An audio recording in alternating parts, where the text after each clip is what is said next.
15th. Happy Valentine's Day. Regular Board of Education meeting to order. Nikki, would you call the roll, please? Nikki Austin, present. Dan Murdoff is absent. Oh, Rich he's here. Oh, hi, Dan. There he is. Present. Rich Depre. Present. Terry Olson. Present. Teresa Keen. Present. Cheryl McGuire. Here. Ellen McGuire. Here. Phil Vosberg. And Tim Wolf. Okay, we have a quorum and we are in session. I'd entertain a motion to approve the agenda for this evening.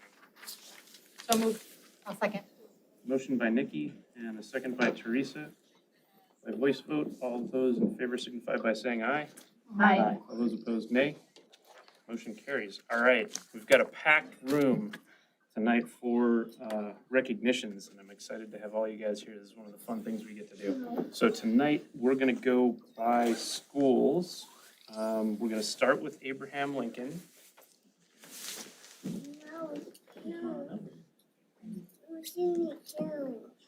All right, Brody. First, you get to come up with me. The camera is that way. Good evening. We are here from Abraham Lincoln to celebrate Brody, who is a 5th grader at Abe. And Brody has made some significant progress, and for that reason, he was chosen as our Student of the Month. So I'm going to let Mr. Teasdale talk about him for a little bit. So Brody has become a real active leader in our classroom. He's working incredibly well in groups and hardworking in independent work as well. But what I'm proud about most about what Brody's done lately is he's become a real good self-advocate. He knows when he needs help. He knows when something's not working for him. And he would come right up to me, ask, do what he needs to be successful in the classroom, which is something huge for a 5th grader going into middle school next year. So always looking for that, and it's been awesome to see him doing it. Congratulations, Brody.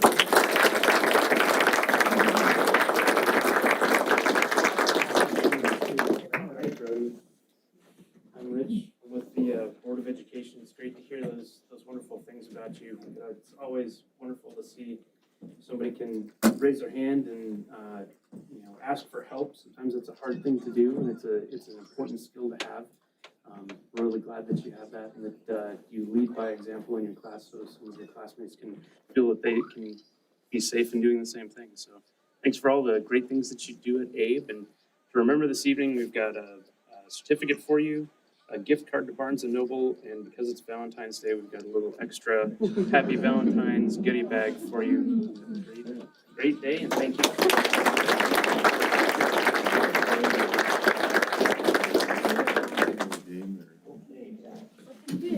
We'll go to North Side first, and Allie. You want us to do both? Yeah, we'll do both, and we'll do Allie first, if that's okay. Okay, so our December Excellence Award winner is Miss Allie Miller. So come on up. Allie is a 5th grader, and Mrs. Gunther is going to tell us why she's so incredibly deserving of this award. You'll see some nice things, right? Okay. All right, so I am so pleased to be able to share with all of you what an amazing student and special person Allie Miller is and why she is so deserving of Student of the Month. Allie has all those qualities that teachers like to see in their students, such as paying attention during lessons, getting her work done, being prepared for class, using her time wisely, but she goes above and beyond, and I'd like to share a few other outstanding qualities that she has as well. Ever since I first started working with Allie 3 years ago, I've been impressed by her amazing work ethic. No matter what she's working on or how challenging it might be, she always puts in her best effort and never, and I do mean never, gives up. She will ask questions and push herself until she succeeds. Allie has a love of learning. She's curious and able to find enjoyment in anything she's learning about. Allie is one of the most positive and enthusiastic people you will ever meet. She sees the good in everyone in every situation. I honestly can't recall a time when Allie was ever in a bad mood. Sorry, Cassie, I haven't. Her positivity is contagious, and I always know I will be in a better mood when I'm around her. The last thing I want to share about Allie is that she has the biggest heart. She always thinks about other people and their feelings. If a classmate or friend is feeling down or upset about something, she's right there to give them a kind and encouraging word. Allie, I know these qualities you have will get you far in life. I am so proud of you and feel blessed to have been one of your teachers. Congratulations on Student of the Month.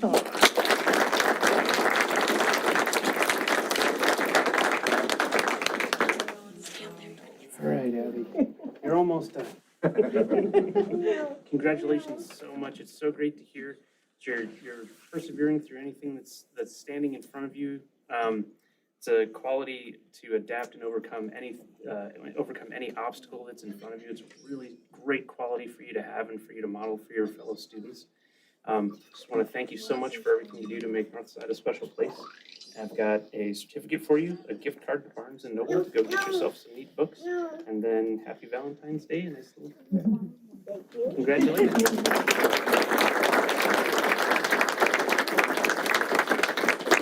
And then our January Excellence Award winner is Ethan Trong. He's a 4th grader, extremely deserving as well.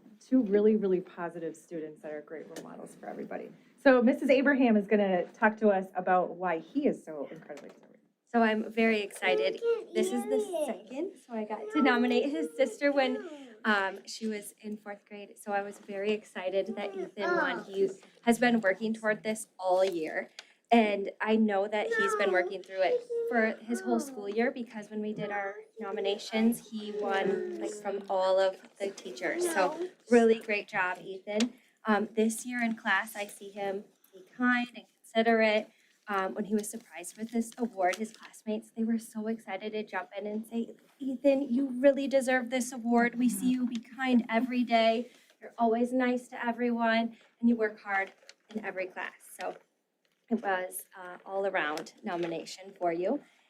In class, he is dedicated and always very excited for whatever we're learning. He is a very independent worker and willing to contribute to our class and all our discussions.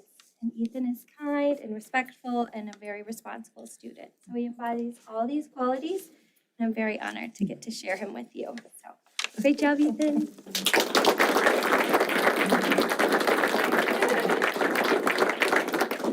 Ethan, congratulations. It's so great to hear that you care so much for your fellow students and have empathy for them, and you're just always watching out for them. All amazing qualities, and I just wanted to thank you very much from the Board of Education for all the amazing things you do at Northside every day. Keep them up. We appreciate them. I've got a certificate for you, a gift card to Barnes & Noble, and happy Valentine's Day. Thank you. Congratulations.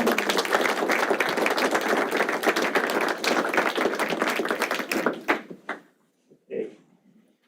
We'll go to Parkside next, and we'll start with Edzuri. Come on up. You're gonna speak from. I am. Excellent. All right, well, we are excited to introduce to you our November Student of the Month. This is Edzuri, and she is a 4th grader in Miss Perry's class. And Miss Perry couldn't be here tonight, but Mrs. Kylie's here, and she's gonna share the amazing words that Miss Perry wants everyone to know about you, okay? I'll only change this a little bit. No, I'm kidding.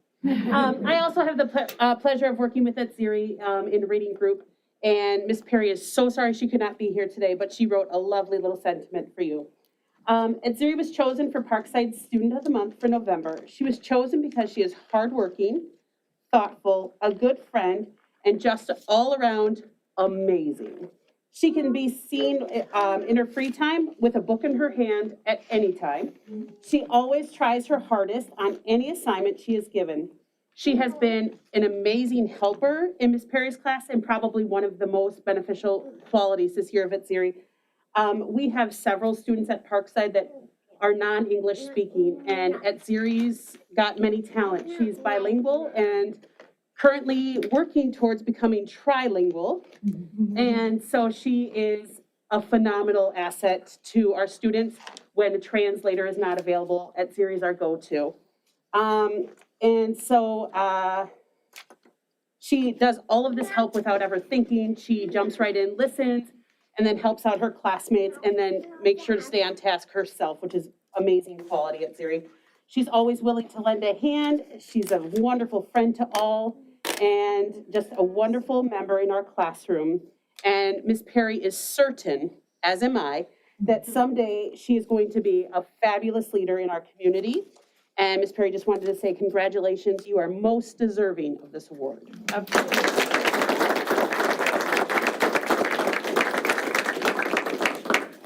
Wow, Edzuri, that's amazing. Trilingual, I I wish I was more bilingual, and you're working on 3. Holy cow. I'm not sure you know or you realize just how impactful that help that you're giving your fellow students just to overcome barriers and languages. It's amazing. Can't thank you enough.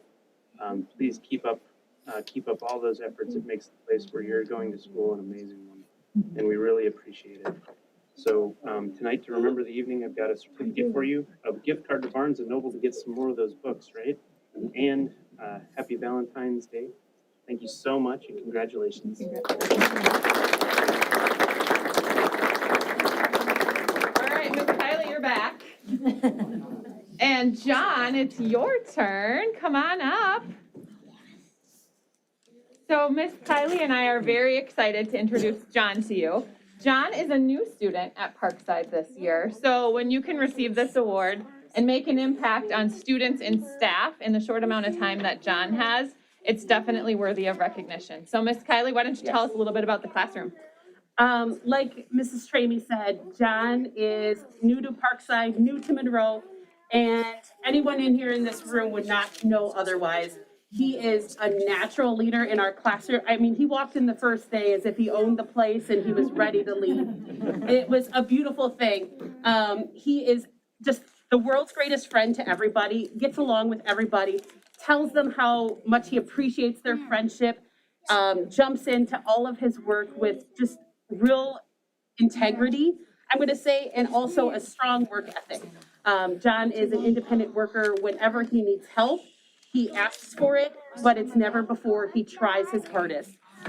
John is also helping other classmates if they're unable to complete a task, and he's also got that sense of humor that I appreciate very, very much in the day. And I am just so honored to have him in my classroom, and I'm just so proud that you chose to come to Parkside. You're a wonderful addition.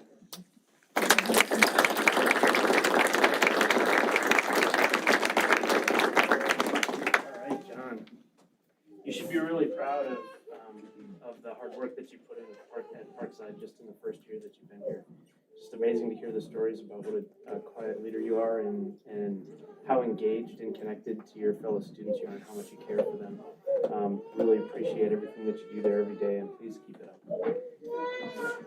To celebrate, we've got a certificate for you to remember the day and a gift card for Barnes & Noble for you to go and get some books. And happy Valentine's Day. Thanks for being with us, and congratulations. Keep up the good work. All right, Mrs. Learman and Ella, come on up. This is Ella. She is a 5th grader in Mrs. Learman's class. And before Mrs. Learman tells all the amazing things about Ella, a great example that I have from recently is we went Friday to pick her up in the fire truck. And the kids are always surprised. We always tell their families they have to make up a little story about why we're coming. And Ella comes out of the house with a basket for her teacher. So we're coming to celebrate her, and she comes out with a present for her teacher. And so I'm not sure what Mom's story was behind that, and we know that maybe Mom helped put that together, right? But that just shows how much she cares and how much she wants to make sure that others know that they are appreciated. So let's tell you all the great things we love about you. Mrs. Learman?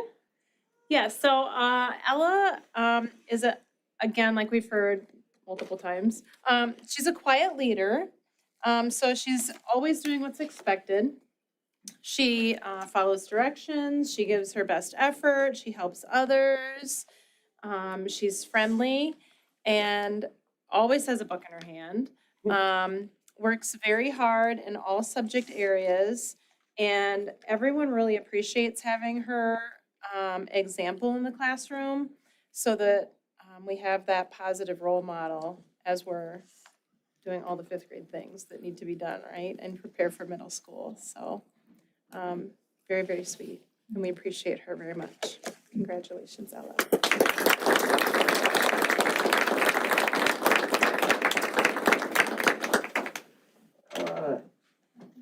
Did they let you blow the horn at all? Oh, yeah. Was it fantastic? Was that like the best part? It's actually a foot pedal. It's a foot pedal? Right, we learned all the things. I learned all kinds of things tonight. That's amazing. It's great to hear what a caring person you are for everybody else. And I can't thank you enough for everything that you do every day. And I want you to keep it up and try hard. And to remember the evening, we've got a certificate for you. Go to Barnes & Noble and get yourself some pretty cool books. And from the board, we want to wish you a happy Valentine's Day. Thanks for being with us, and congratulations.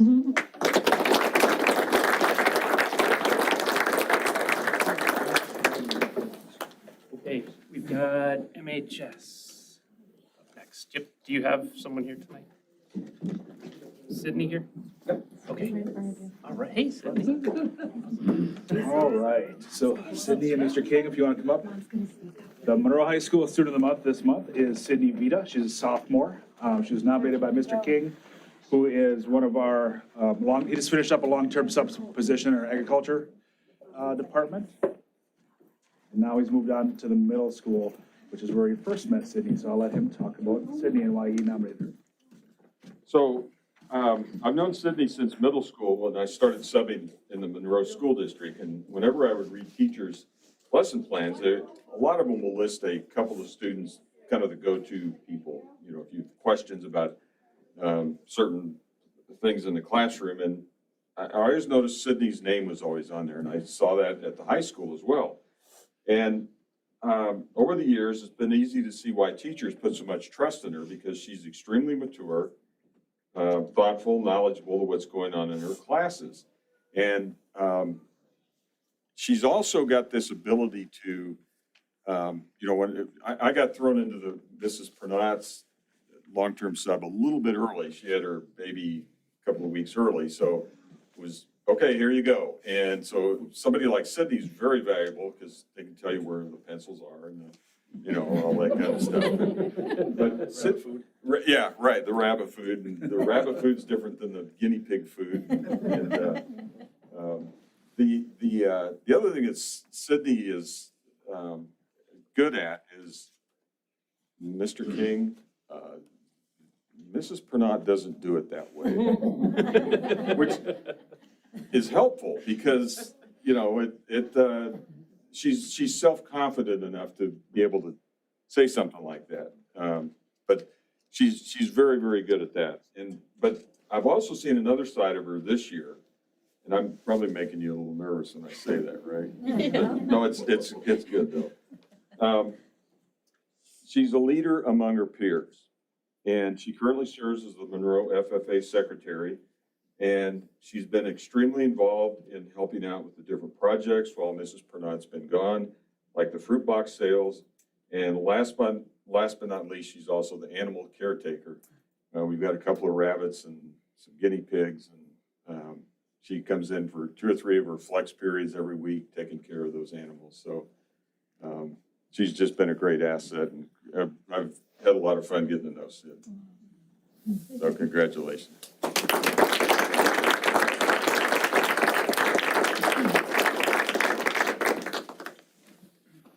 Well, Sydney, I guess first of all, thanks for keeping Mr. King in line for us.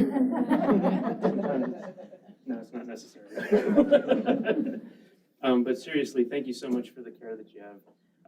Not just for the students that are there now, but because you're taking part in things like FFA, you're ensuring that those organizations are there for all the students that come after you. So can't thank you enough for helping to continue that legacy in our schools, because it makes a better place for everybody here.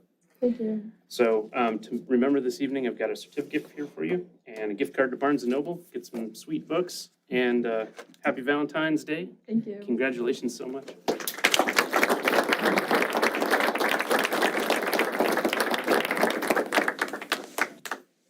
And staff excellence. So the Staff Excellence Award winner for this month, I'm proud to announce, is Mr. Tim Brown.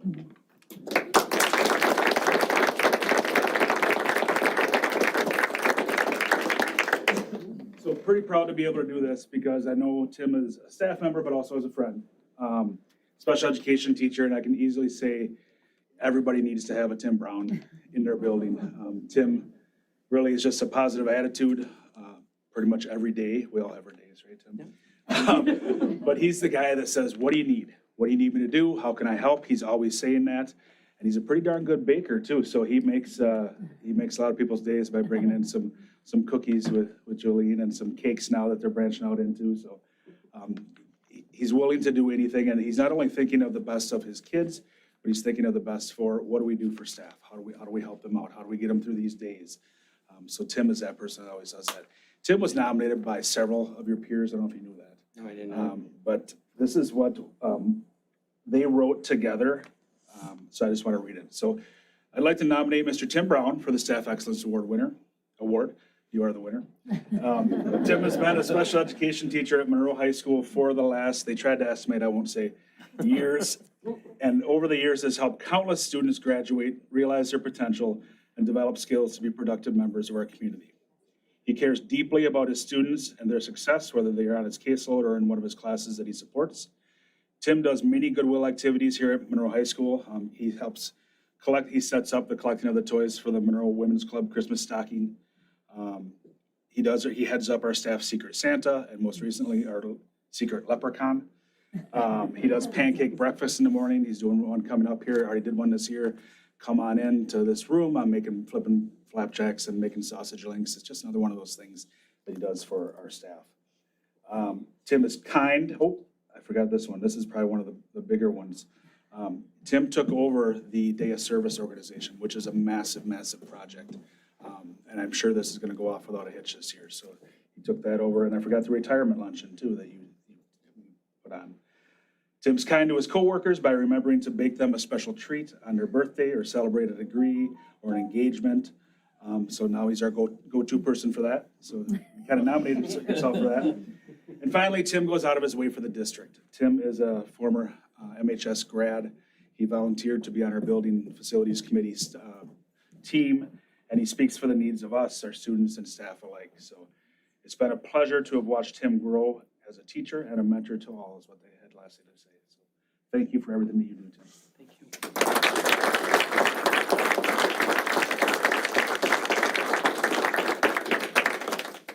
And from the board, we can't thank you enough for helping to build a positive community at the high school with all of the staff.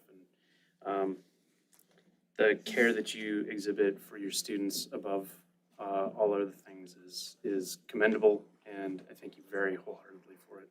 I'm going to give you this plaque. I have a special gluten free bag for you, and the floor is yours. Well, I just want to thank, when Mr. Jackson told me on last Friday, I was absolutely speechless, absolutely shocked.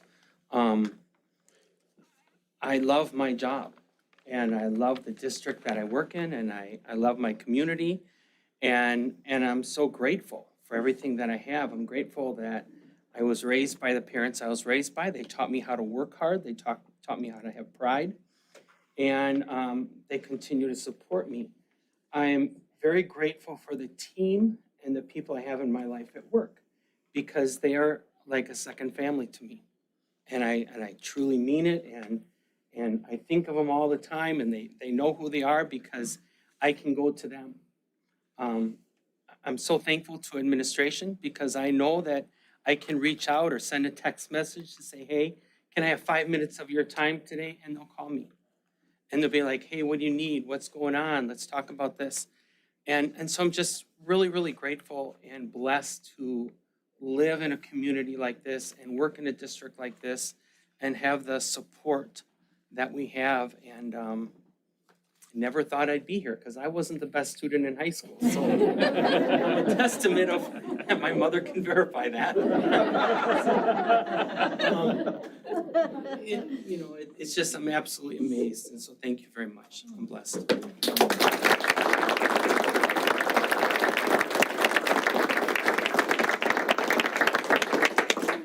Awesome. That concludes our awards for this evening. If you guys would like to stick around for the rest of the meeting, you're more than welcome to. But if you'd like to depart, we would like to bring all of the student and staff excellent winners up to the front. We'll get a quick photo. Ms. Boshar will take it. We can get you to come on up and stand right up here. We'll line you all up right here. Right in front. We're gonna slide over. Right up here, Mary, and they're gonna kiss her face with everyone else, okay? Thank you. Have a good night. Thank you. Bet.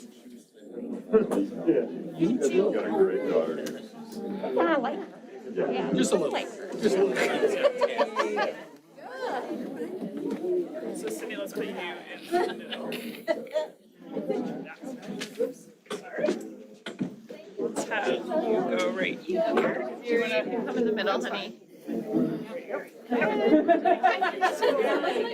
Julie. And Jan. Tell you where you want to stand next to. Allie, you can take it home. Yes. Right? Get this one in the back row, behind you, the blue shirt. Yes. Gary Woodward. See you up front, Ethan, we need your picture. Get ready. Joyce is come and kneel in the front, just so we can get everybody in together. And can you kneel down in front too, please? The rebel round. There you are, pretty, big smile.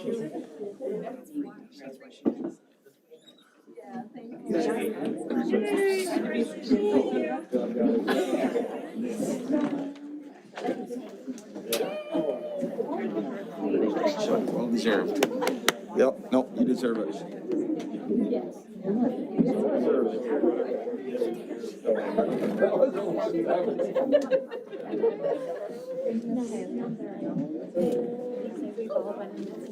I'm for sure. For sure.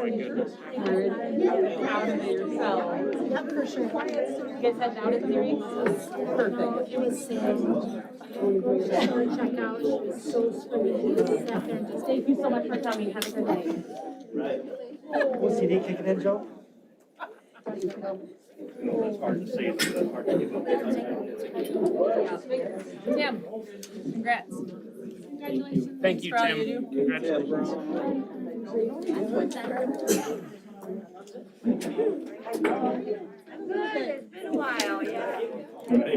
Oh. I have Declan and Dawson's days. Oh, thank you. Thank you.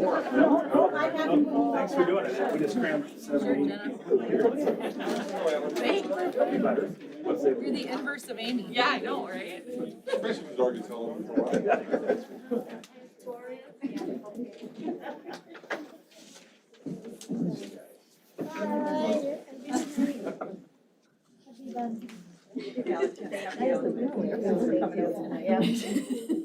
I got, I was late, I had to park here. Did you? In the parking lot across the street. Oh, really? You need a shuttle bus to get here? 'Cause- A lot of cars.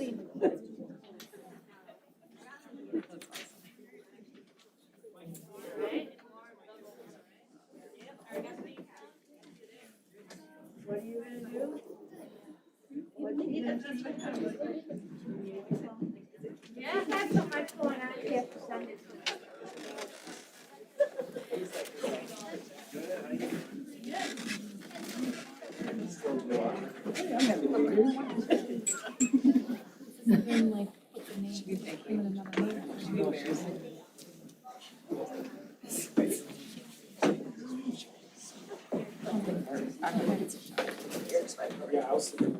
Okay. It's kind of like church and Oh, yeah. I guess Yeah, I so. guess.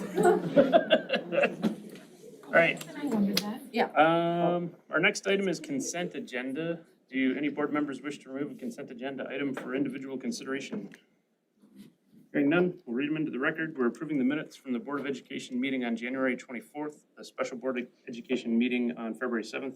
Approval of support staff resignation, Christina Foley, Parkside Education Assistant, Bailey Schubert, Middle School LMC aide.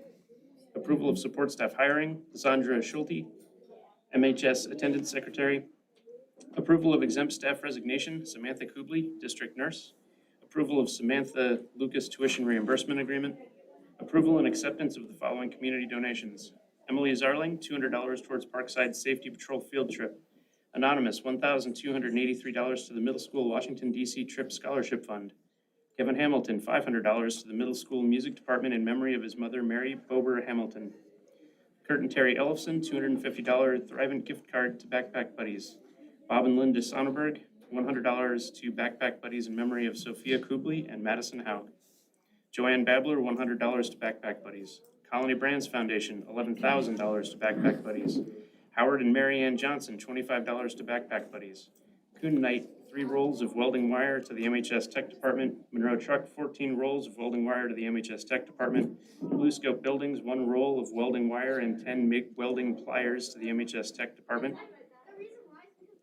Olson Aluminum, 500 or 200 pounds of foundry sand to the MHS Tech Department.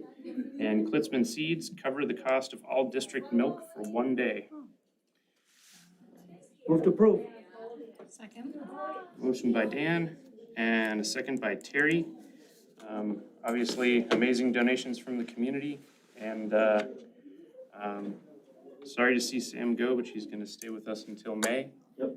And on to bigger and better things. So, by voice vote, all those in favor say aye. Aye. All those opposed, nay. Carries. Next item is public comment. I don't see anybody here for public comment this evening. Nobody's signed in. Next item, old business, no old business. New business, we have the report and discussion on our community survey results from school perceptions. So we have the results back from our facilities survey question, and we're gonna get those live tonight. Absolutely. I'm a little bummed you're out of candy. I was hoping if I did well enough, I'd get some, but I guess Oh, that. I'm so sorry. Ship sailed, I guess. There's a bowl over here. Oh, well, all right, good to know. So yes, just so you very briefly know who I am, my name is Rob Demise. I serve as the research director at School Perceptions. I think some of your face-to-face conversations were with Bill from our team. Bill and I work very closely together. I tend to work sometimes behind the scenes a little bit. So in my job as the research director, I make sure all of our surveys are measuring what we want them to measure, that they are appropriate for the audience that they are set up for, and that we can get data back to you in a digestible format. So very briefly about me, I was a high school social studies teacher in Evansville. You often hosted the cross-country sectionals here. I was a cross-country coach, spent a lot of time losing to Monroe runners, but it's hillier here, so that's my excuse for not raising it.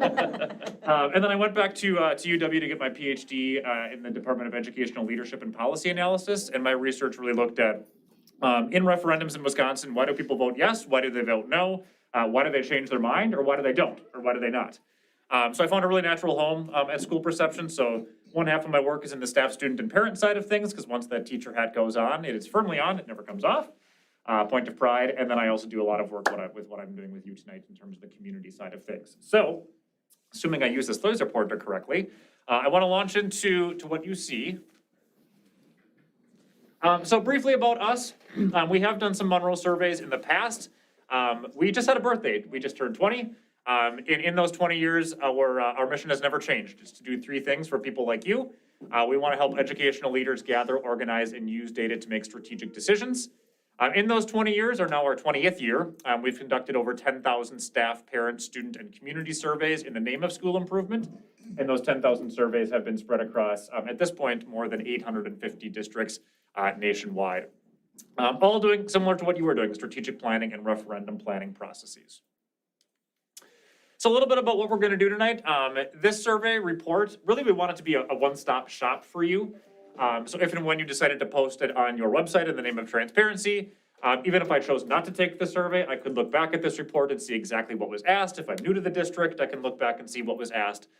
So some things I'll go through a little bit more quickly than other bits, simply because they are quite literally copy and pastes from the survey.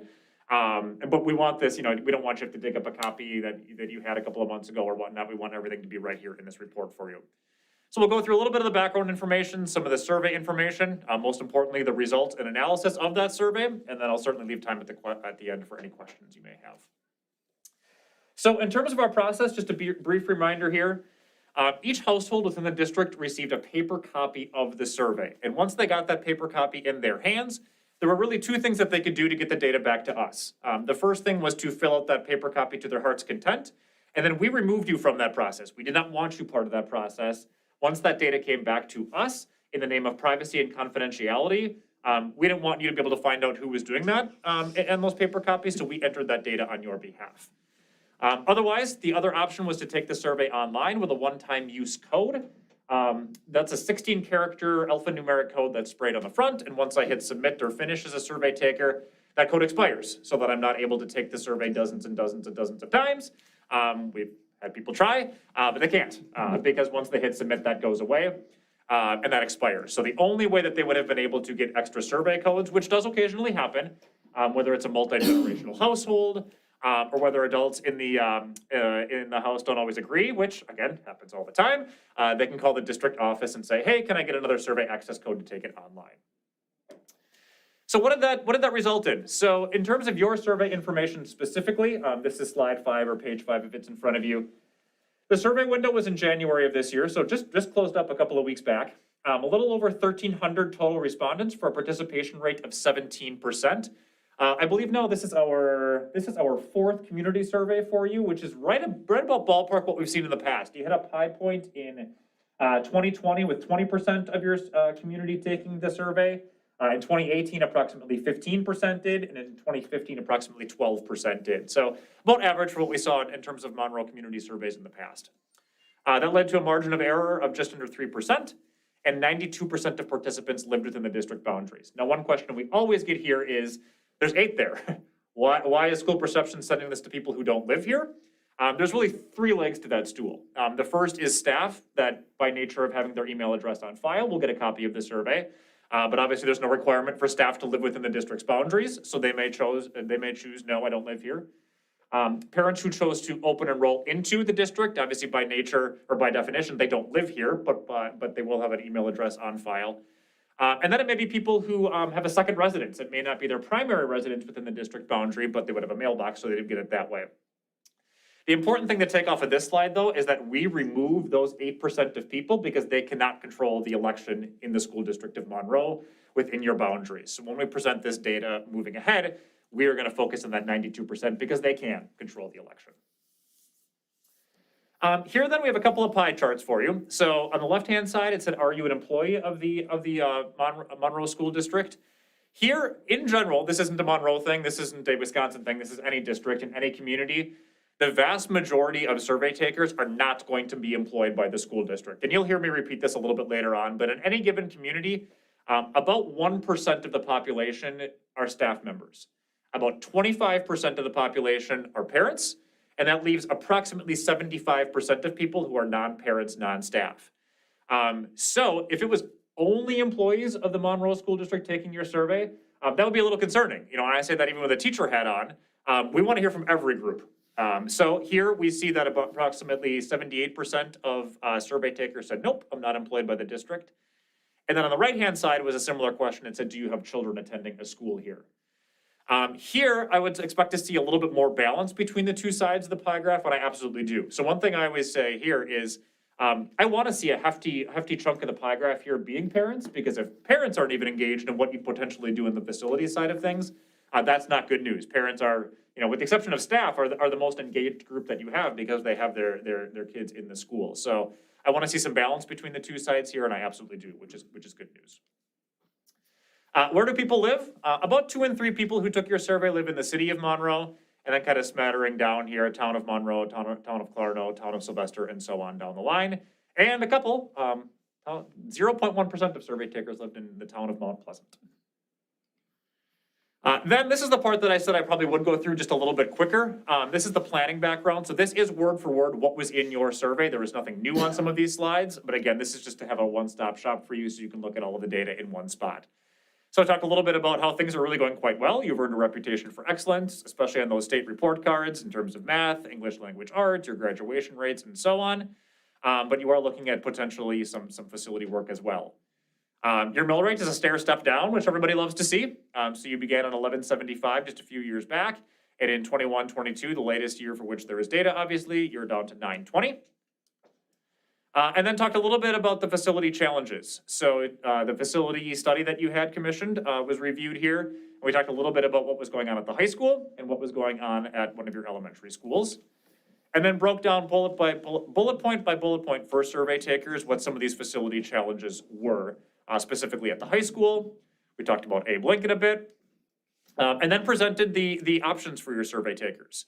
So the 2 most viable options would be option 1, close Abe Lincoln Elementary. The middle school would convert to 4th through 6th grade, and then renovate the high school to serve 7th through 12th grade. Or option 2 would be renovations to the elementary and middle schools, and then build a new high school. Again, it dug into a little bit about, well, tell me a little bit more about those options as a survey taker. So we went through option 1 and showed a little bit about what that may look like in terms of the footprint on the existing site.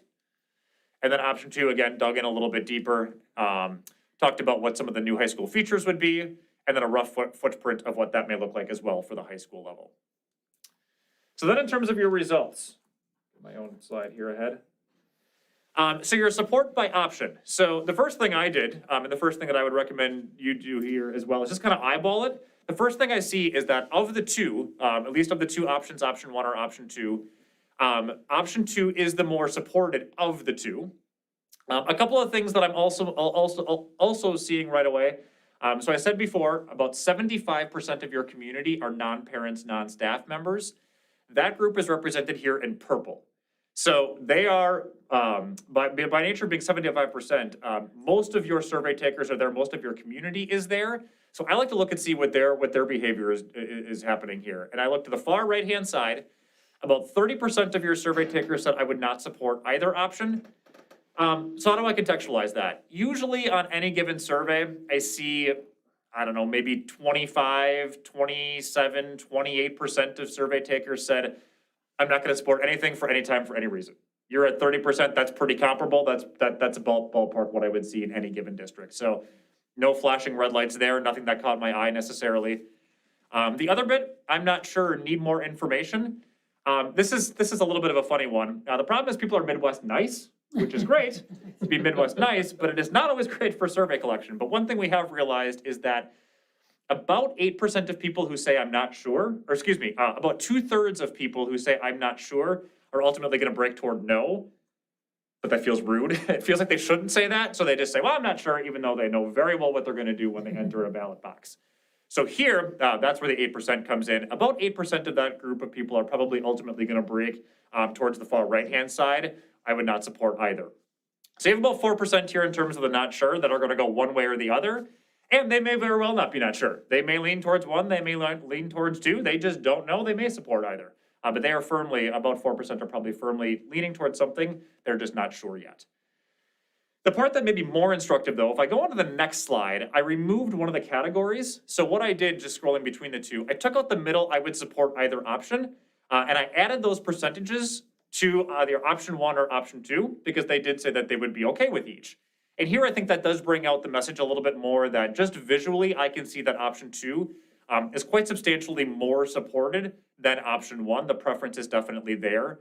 And it is pretty common to see a stair step downward here. So staff in general, they work there, they are there probably literally every day, Saturdays and Sundays included. They're gonna be very supportive of a potential plan that could upgrade their work environment.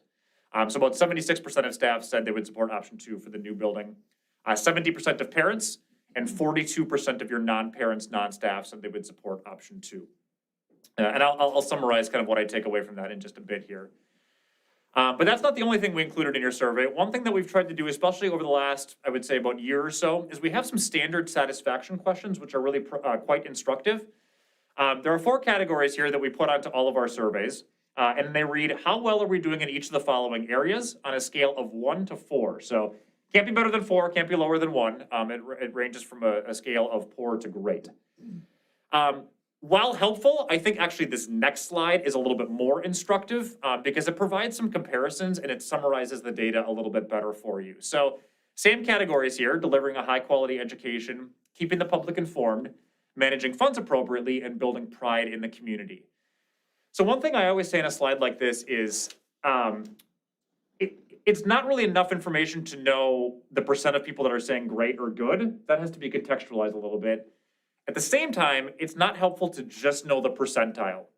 So just a reminder for a percentile, by definition, if you're at the 50th percentile in a data set, it means that exactly half of people or districts or schools are doing better than you, and exactly half of districts you are doing better than. So if you're at the 50th percentile, you're right smack dab in the middle.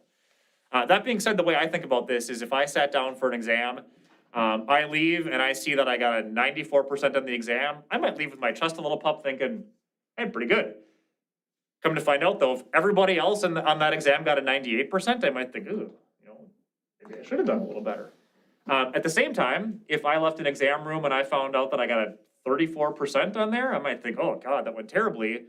But maybe I'm at the 97th percentile and I did vastly better than almost everybody else out there. Well, then I feel a little bit better about myself. So that's why I say that the percent great and good combined and the percentile really have to speak to one another, because you can't really know how you're doing on one end until you know how you're doing on the other end. And that first row here is a pretty good example of that. So in terms of delivering a high-quality education, you're at the 22nd percentile. In other words, you're doing better than 22% of other districts out there that look like Monroe. But at the same time, over 3/4 of all respondents are saying that you're doing well in that area. So again, you got to kind of speak to these a little bit and understand, how do they compare among those two columns. And again, then I'm seeing a little bit of a range here. 22nd was your lowest, but you're also doing pretty darn good in terms of keeping the public informed. And so once I see a 3 there, once that's the first digit, I get pretty excited for a district. That's pretty darn good, and that's not easy keeping the public informed because there can definitely be overload in that area. And so once you feel like you're putting too much information out, people stop reading it, and then they say that they're not informed because they've stopped reading what you put out. So I would say pretty darn good there. And again, not to belittle the point or beat a dead horse here, but if you notice the percentage-wise, you're almost the exact same, but now you're sky high in terms of percentile. So again, just to look at those in conjunction. A little under 3/4 of people say that you're managing funds appropriately. That puts you at the 60th percentile, so a little bit above that median. And then building pride in the community. So interestingly, your percentages here are almost identical all the way across the board.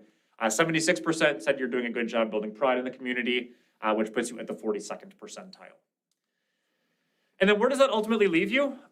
We finished off with a question that said, how likely are you to recommend the district to a friend or family member? The way that I like to think of this slide is if I could kind of take this out of the screen and pretend it was a 3D structure, I'd want it to fall over because I'd want it to be top heavy. And that's exactly what I see here. I'm seeing a lot more of your 9, 10s, and 8s than I am of your 0, 1, and 2. And sometimes I just quickly add these up for myself and I think, okay, 18 plus 13, that's 31, plus another 19 is 50%. You reach a majority of your survey takers, and you're only down to 8.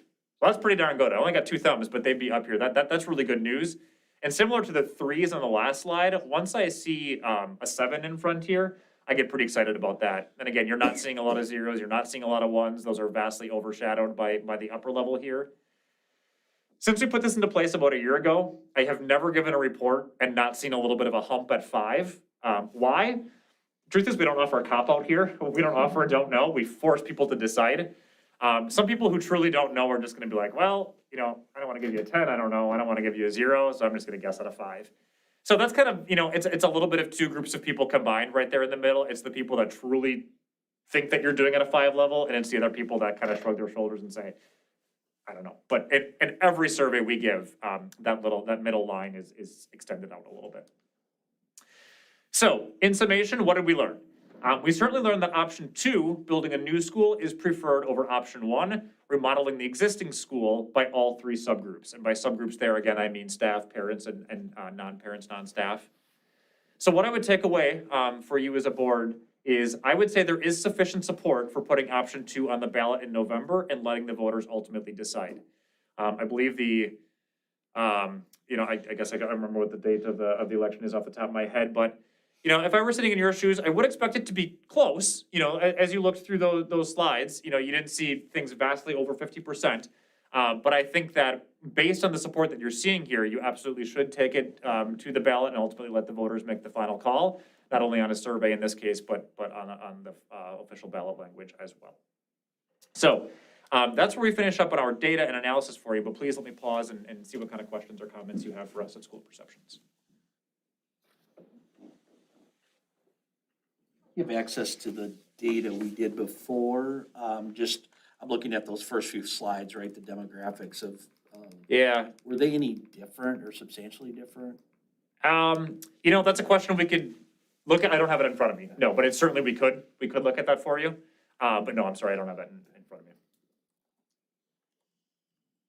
I believe in the past when we've done this, you've taken things like, okay, we have, we know 1% of our electorate is staff, 25 are parents, roughly 75 are non-staff, non-parents, and you've given us kind of like, here's our guess, here's where we think you'd be. Do you have that for us? So short answer is no. That's a little bit of a different survey strategy in terms of that more gets down to a dollar amount, whereas yours was more straight up option between the two. And it was a little more tricky here because you may have some wiggle room in terms of not only the people that would support either option, but you may still have some people that switch over from option 1 to option 2, and maybe even option 2 to option 1, but I think in this case, if you move forward with option 2, you might pick up a few of those option 1. So in terms of survey strategy, not quite in that way, but I guess what I would take here, just doing some quick math, if you take 75% of 42, boy, this is gonna really put me on the spot here. So, That's okay. So I guess- I see what you're saying. yeah, so if I take, a quarter of 70 and I add it to 42, that's probably gonna bump me up. So your parents are probably gonna bring you over that 50% threshold. By nature, being 25% of your community. But even in my mind there, that was pretty close. So short answer is no, we don't have that because it was a slightly different survey strategy, but I would do that same method here by taking 75% of 42, 25% of 70, and 1% of 76 and adding them together.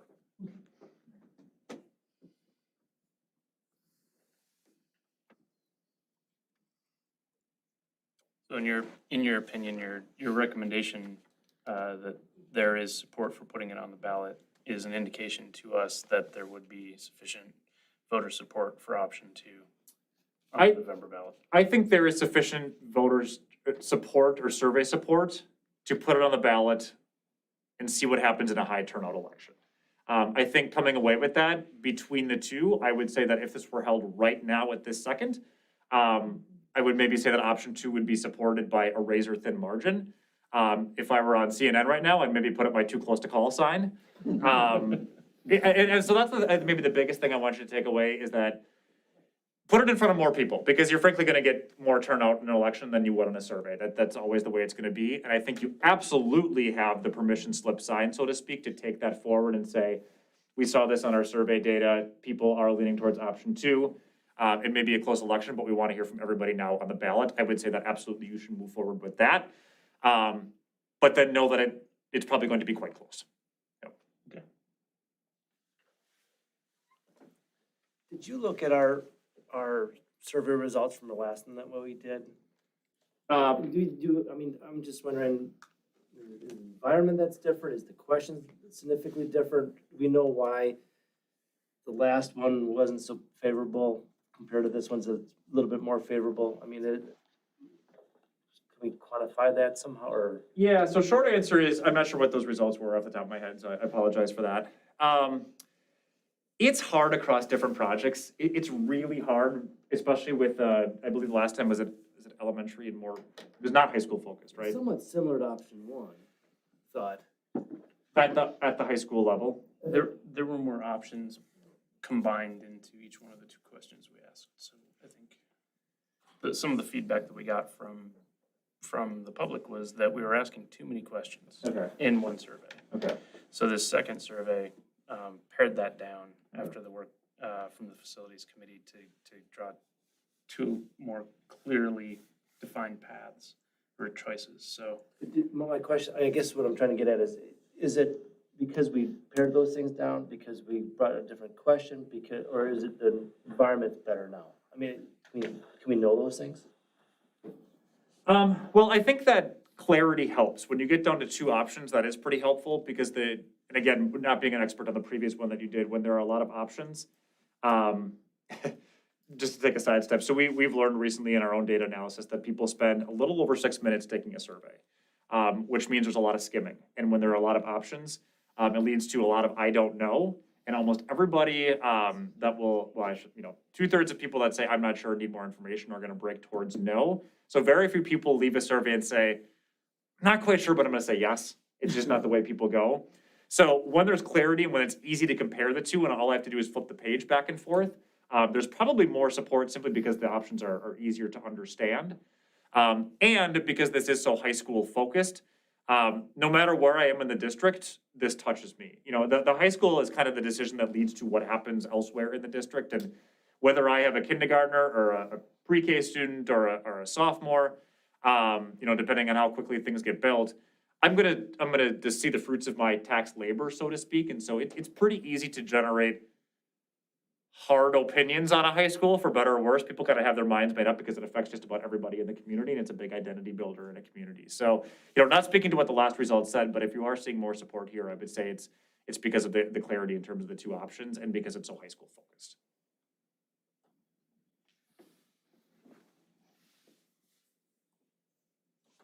Any other questions from board members? I would say one thing I noticed is that I believe last time, I had it here shortly ago. It was about 50, we asked it differently. We asked, do you support something? Yes, undecided, no. And so I think it was, when you looked at, all residents, it ended up being, 45% yes. Staff was 56, non-staff was 47, and all residents, I think didn't include the other, or no, that's getting into the second question then there.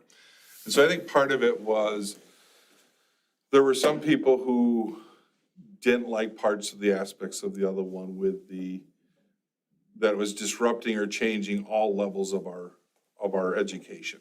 And so I think you see a pretty clear delineation in this survey between option 1 and option 2. I mean, it's not even close.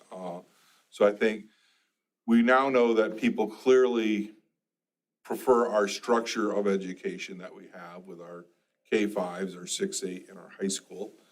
And I think we see that there's greater support for it. And I think last time, I believe, when Bill kind of netted those out, he was saying, it was gonna be, low 40s % chance or to close to mid 40s. And you'd have to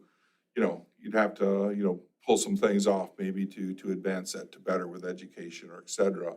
So to see where we are today on this survey, I think is quite promising and quite exciting, right? To see that the level of support is what it is, even amongst all groups. Because even if you look at the non-staff, non-parents list, you're at a 50-50 push there, and that's not breaking out what you're doing with the people who said they preferred option 1, which I think, as we heard, most probably will support something, but they might have liked option 1 better, so.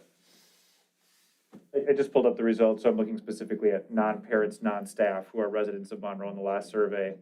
And you did have more support for the more expensive option, which is a little bit interesting. And, I guess over 20 years, we like to think we've gotten better at writing surveys because we've written a lot of bad surveys. One thing we found, though, is that it helps with the structure that your survey took now is better than the way we used to do it. Because what we found is people will inadvertently, like on your last survey, it said, would you support an $86 million referendum for option 1? And then the next question said, would you support an $81 million referendum for option 2?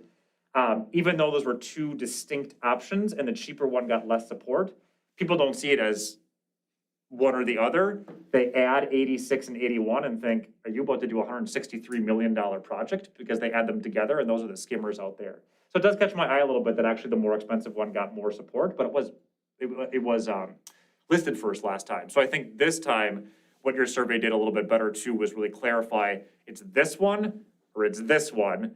We're not gonna build a new school and renovate our high school to do both. So we're not doing 160, some $1 million worth of work here. We're doing half of that. Yeah, and so last time, so it was clear the two options were option 1 was the same option 1 as this time. It was to renovate and make the reconfiguration changes. Option 2 was to renovate and keep it just a high school, which the costs were still pretty close, but it was a little less. And so that also could lend you to believe, we don't know that, right? But certainly the overwhelming change in the numbers and support for option 2 this time could say that there were people who maybe were concerned about investing into a building of that age with the conditions that it has and some of the underlying things of, when you're talking water, foundations, mold, some people wonder, yes, you say it can be fixed, but could it really? And so that might also be why people were gravitating toward option 2. Is it a takeaway from this that people like the 9 through 12 better than a 7 through 12? Is that?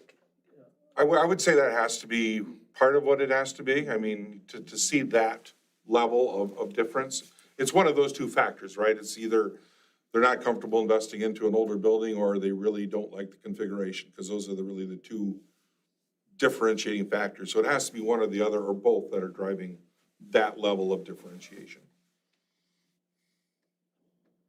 To your credit, the two options were pretty close in terms of price too, which is helpful. You kind of take that variable off the table and it's really, you want option A or option B at approximately the same price. And so I think speaking to what Ron just said, I think that is helpful to say it could be, you know, the grade configuration, or, you know, is it really worthwhile to stick good money in an old building? Lipstick on a pig is still pork. So it may be helpful that, that people may be expressing preferences for, is this really the best long-term use of my tax dollars?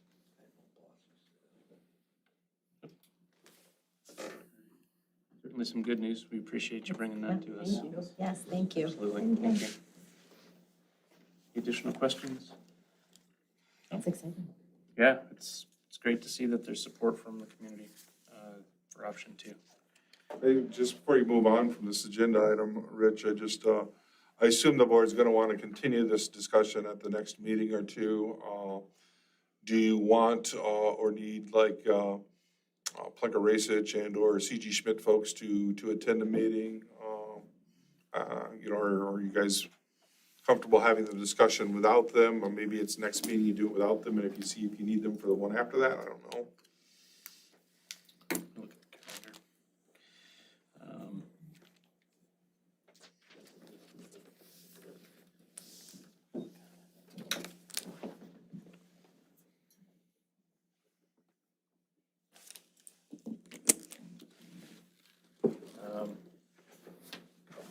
Let's reach out to them and see if they'd be willing to join us. They would be providing some color or some detail around option 2. Would that be the attending? I think it would be more, so if there was questions from the board that they could answer those. If there's any questions as to what that looks like, what the next steps would be if the board gets ready to move forward, certainly they could answer some of those things. Okay, if they're available, let's ask them to join us for the next meeting. We'll plan to have at least one more meeting to discuss this, and we'll determine if the board feels like we have enough information to begin to formulate a question during that meeting. Yeah, because if you start working toward a question, certainly there then will be a couple weeks needed for the legal to pull an official question together for you to bring back, so. Okay? Okay, thank you. Thank you. Thank you. All right, next item on the agenda is approval of Start College Now application. And any comments about this one from administration? So Jeremy, did you, no, so if you remember, Jacob was a student of the month. not too long Absolutely. ago, so So firefighter, right? furthering his firefighting career. He did have one that was added on there, got added a little bit late, he decided to take, which is basic EMT class. I would really support all of those, things that we don't offer in the month where his career is on. Absolutely. All right, would you like to make a motion to entertain it? I'll make a motion. Got a motion by Teresa and a second by Terry.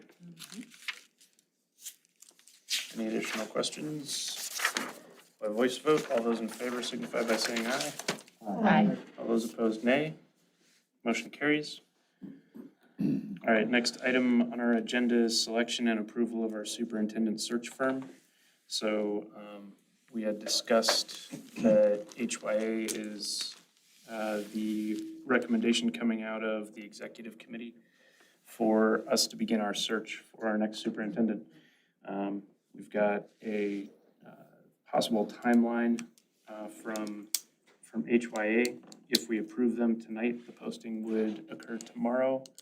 And is there any, do you want to walk us through that timeline, Ron? You prepared to do that, or? Yeah, so certainly, one of the first things, that we had asked them to do was to be prepared if we select them to move forward. Since we knew the recommendation was coming from the exec committee, I've been, having discussions with them, and they actually have a posting, pulled together so that Cindy and I can get that posted, out to they'll get it out to their, base that they use. They'll also get it out to Illinois. Cindy and I will coordinate with WASDA to get it on the administrator site here in Wisconsin. And then we'll also make sure we get it out on our Facebook and our website as well. The next thing that also we can discuss a little bit tonight is there's an opening kind of information meeting about the process, and that can be handled one of three ways. Certainly, what most districts probably do is they take Cindy, myself, and one or two board members and just kind of work through that. It's kind of identifying, yep, these are, these are the levels of staff members you have, so that we want to get input from those three, admin exempt, support staff, and professional staff. We need to have those as focus groups. We have to have a community focus group. We have to have a business leaders focus group, and we have to have a parent focus group. And so, are you all in agreement with that? And then that group confirms with them that it is. We may want to do an invitation group with some of our business partners who work with us on a number of projects, such as the Launch Project and our School to Work programming, and have a separate invite for some of those folks. So those are the discussions that would happen kind of with that group, is making sure they all are there. They would also be confirming dates like, when is the survey going to be distributed? How is the survey going to be advertised locally so that people know to take the survey? When will the collection happen? So all those discussions happen. The other two ways that that meeting could happen would be to have like an executive committee do it. Then you have to post it as a meeting. It would probably still be a Zoom meeting, but everybody would have a chance in the community to look at that. Third way would be to take 45 minutes probably out of one of your board meetings to do it at a board meeting. So we have to decide which way we want to do that. Moving forward, what does it do then? One of the things that would happen with you probably in the next week to 10 days will be, you'll be getting a call from one of the associates or an email from one of the associates trying to set time when they can do an individual interview with each one of you. So they'll do an interview with each one of you, asking about some of the strengths, some of the weaknesses that you foresee in the school board or in the school district, and what you're looking for next candidate. So each one of you will individually have those conversations with them, and then they'll pull that data together to kind of help develop a profile of what the board's looking for. Then we're going to have that input from all those various stakeholder groups that they'll help facilitate, so they can gather that information from all those various stakeholder groups to also identify what those stakeholder groups are looking for in the next superintendent of schools for the school district of Monroe. And as I mentioned, there's also will be a survey out there that will get disseminated to both parents and the community, where people want to provide survey input. We can then also see what people are looking for in our next superintendent of schools. They'll bring all of that kind of back together for you, all that input from all those various groups, and they will be using that themselves to help identify from the candidates who will send information directly back to them. So if someone's interested in this position, that information initially goes back to HYA.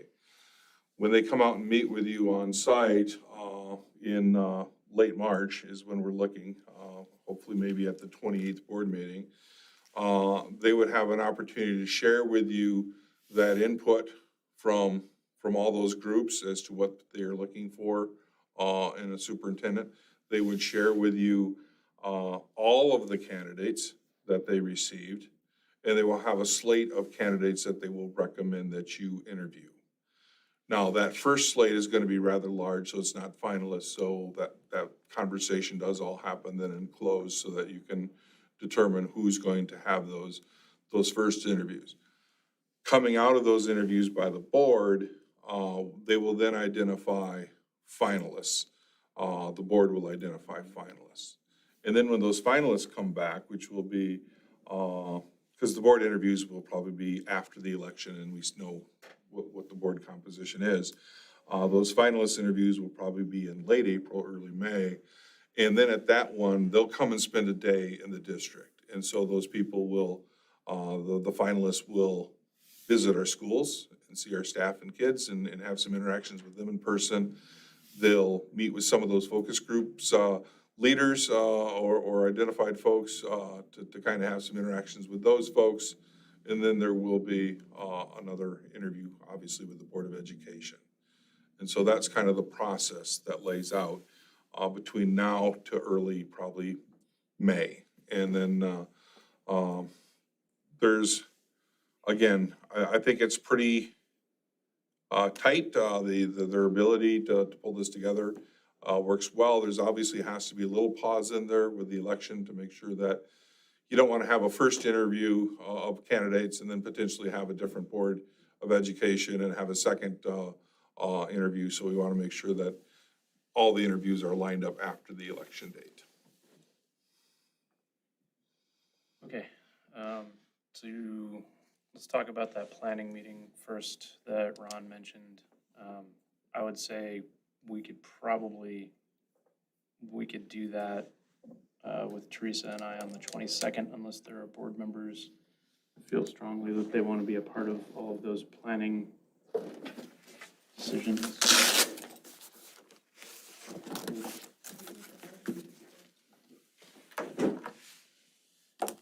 Let's plan to do that during our planning meeting, Ron.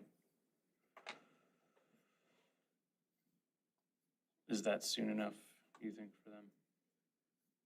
Yeah, I'll just confirm with them that one or the other of the associates we're working with are available. You know, they're wrapping up some other positions in other districts. So if it's suddenly it's an interview date for other districts, they might say we can't do it, but otherwise I'm sure they'll make themselves available. If it needs to happen on a different day or earlier, just let us know. That was gonna be one of my questions. They're all in to help us? I mean, they're not gonna be working on 10 districts and spread too thin and. No, I mean, they certainly, part of the reason the exec committee picked them was that they actually have the most interviews going in the state with other districts. And they thought they would help give us a flavor for the candidates that are out there that maybe were finalists elsewhere, but might not have been the one, right, in those districts. With that said, I think 5 of them are wrapping up kind of as we're getting going.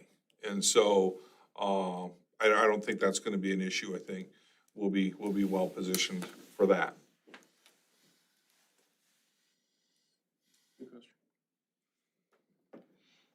Any other questions on the selection of HYA to run focus groups and community surveys to support our superintendent search? Anything else? Cindy, I'll look at you. Cindy was in the planning call too. Anything out that we were supposed to cover tonight that I did not? No, I don't think so. I think you summed it up real well. Any additional questions? I'd entertain a motion if somebody would like to make it. Second. Okay, got a motion by Nikki and a second by Dan to approve Hazard Young, Atia and Associates full proposal to include focus groups community survey at a cost of $18,500 plus expenditures as recommended by the Board of Education Executive Committee. Any questions before we vote? By voice vote, all those in favor signify by saying aye. Aye. All those opposed, nay. Motion carries. And we're on to informational items. So boardsmanship, administration. We need 2 Board of Education members for scholarship committee meeting on March 11th, 8:30 a.m. at the high school. I believe Teresa and I did it last time. Is there anybody interested in participating in that? This is the selection committee for the scholarships that are granted to students in May that are awarded by the Board of Education. I will. Okay. I'm happy to do it again, unless Okay. you want to, unless someone else wants to. I'm also happy to let someone else I'm do gonna be it. out of town. Can Terry, since she's part of a I was told I couldn't because I decide myself on a scholarship. Because you already have a scholarship that you I just want to assigned. make sure if that's okay for her to do that, because I was told not to do that. You know, Bob Ron, Herb told me when I first came in. Honestly, don't, I would have to talk or follow up. So, Oh, because you'd have access to all the, because you have access because to you'd the have access to information the already information then. for your own scholarship? I just want to make sure that, Okay. I don't see a Well- conflict myself. I think if someone wants to do it, it's pretty straightforward. I don't see a problem. Myself. with either one of, if neither one of you wanna do it, so. Oh, no. All right, well, we'll go with Terry and Teresa for now, and if something comes up and you think there'll be a conflict, then I'll step in for Terry, but I don't think. Cheryl, if it's clear, I mean, were you interested if it's, that would be the other question. That's fine, they can do it. I just want Yeah. to make sure that's okay. Right, And yeah. then we know that or not, so. okay. Oh, so was yours through the Southwest or not Southwest, was yours through the Community Foundation? Okay, so we'll probably have to double check with the Community Foundation. Ours isn't through the Community Foundation, ours is separate. Okay, So it may be different. all right, but we'll double check that, thanks, that's a Check good on call, both yes. things, yeah. Thanks for the volunteers, appreciate that. There's a transfer listed in here. Do you want to mention that, Ron? Yes, we have one of our, staff members who is, making a support staff, aide position transfer. They'll be transferring from, Abe Lincoln to, Parkside Elementary. This is at our request, or, No, there was an opening, they applied for the okay, so it's opening. with their consent? Yes, yeah. So it's not a, Good question. no, it's not a forced transfer, it's a, they were selected as the best candidate for them. Okay. No Board of Education correspondence at this time. Committee reports, Dan, or Dylan, anything for you? Nope. Dan? Nothing tonight. Terry? Nothing. Nikki? Teresa? Nothing tonight. Tim? Nope. Bill? Nothing. Cheryl? No. Okay. All right, agenda items for future discussion from board members. Liaison report. Okay. 5 minutes for the press. I don't see the press here. We're going to go to closed session and we'll adjourn from closed session, so won't be any business after we return. So it's 8:17. I'd entertain a motion to adjourn into closed session per Wisconsin statutes 19.85, paren 1, paren C, and paren E for the purpose of discussing administrative contracts. So moved. I'll second. By Nikki, second by Teresa. It'll be a roll call vote. Austin, yes. Dan Murdoff? Yes. Rich Jeffrey? Yes. Terry Ellison? Yes. Teresa Keen? Yes. Cheryl McGuire? Dylan McGuire? Yes. Bill Vosberg? Tim Wolf?